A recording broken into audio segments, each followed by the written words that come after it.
সদ্য নিয়োগপ্রাপ্ত ডেপুটি ও সহকারী অ্যাটর্নি জেনারেলদের সততা এবং নিষ্ঠার সাথে দায়িত্ব পালনের আহ্বান জানিয়েছেন অ্যাটর্নি জেনারেল রুহুল কুদ্দুস কাজল। রোববার নিয়োগপ্রাপ্ত 266 জন আইন কর্মকর্তাকে নিয়ে প্রথম কর্মদিবসে আপিল বিভাগের বিচারিক কার্যক্রমে অংশ নেন অ্যাটর্নি জেনারেল।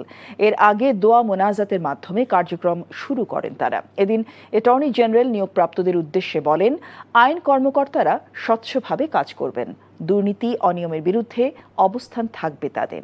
এর আগে 30 জুলাই 86 ডেপুটি অ্যাটর্নি জেনারেল এবং 180 জন সহকারী অ্যাটর্নি জেনারেল নিয়োগ দেয় আইন মন্ত্রণালয়। একজন ব্যক্তি কোনো কারণে মামলায় অভিযুক্ত হয়েছেন, দণ্ডিত হয়েছেন, তিনি আমাদের সহযোগিতা চাইতে আসেন, তাকে কিন্তু আমরা সহযোগিতা করতে পারি না।